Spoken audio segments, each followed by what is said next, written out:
There's a belief that most of us carry without ever questioning it, and it goes something like this. Once I fix this, I'll be okay. Once I lose the weight, once I get the promotion, once I change this about my face, once I find the right person. And we treat it like a fact. Like it's just how things work. You identify the problem, you find the solution, you fix it, and then you feel better. Except it doesn't work like that, and deep down, most of us already know that because we've been through the cycle enough times to have noticed. You get the thing, and for a moment, it feels good, feels great, you're happy, and then something shifts, and you're already looking for the next thing. This actually has a name. It's called the arrival fallacy. The belief that arriving at a certain destination, a goal, a look, an achievement, will finally make you feel the way you're hoping to feel. The problem isn't the goal, however. The problem is what you're placing on top of it. Because what most of us are really chasing isn't the thing, it's the feeling that we believe the thing will give us. Security, worthiness, relief, belonging.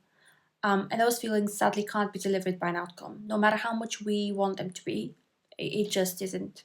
It isn't the case. And I've talked about this in previous videos, through the lens of appearance specifically, how I went through aesthetic procedures, hoping that they would do something for me that they didn't.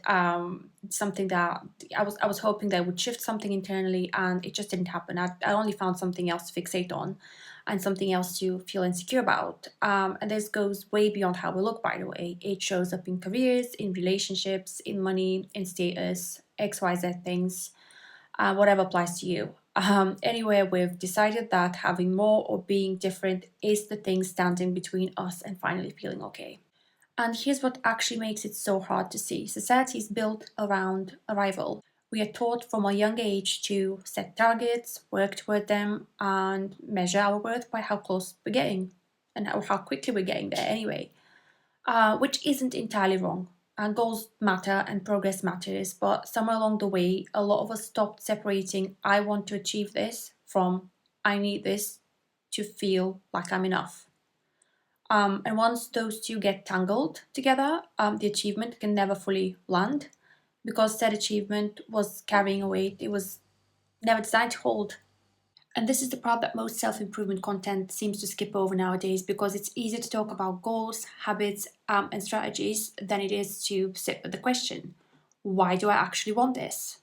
And what do I think it's going to give me? Not the surface answer, the real one. Because if the honest answer is, I think it will make me feel more worthy, or I think people will take me more seriously, or I think I'll finally stop feeling like something is missing, then no version of achieving that goal is going to deliver what you're hoping for. You might feel it for a moment, but then you'll be back at the start looking for the next arrival point. So, what is the alternative? It's definitely not to stop having goals, it's not to become passive or stop caring about growth. It's to start doing those two things separately, pursue the goal, and also independently do the work of building the internal foundation that the goal was supposed to provide for you. Ask yourself what feeling you're chasing, and then ask how else could I build that? What would it look like to feel secure or worthy or enough? Not because of an outcome, but because of something more stable than that. Because here's what actually changes once you finally do the work. The goals don't disappear magically overnight, they just don't feel desperate anymore. Or rather, you don't feel desperate anymore. You want things, you work towards them, and you're not placing your entire sense of self on whether you get there or how quickly that happens. And ironically, that's usually when people start actually achieving what they want because you make clearer decisions when you're not operating from a place of lack. So, this week, I want to leave you with one question to sit with.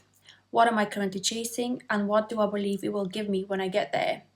Write it down if you need to, and then ask yourself ask whether you felt that way before after getting something else you wanted. That gap between what you expected and what you actually felt, that's where the real work lives. That's where it starts. So yeah, this is it for today for me. Do let me know your thoughts in the comments, what you think about that, what you think about the concept of rival fallacy, where you recognize that in your life, and if you've got any tips on how you've handled that better. Shall see you in the next video.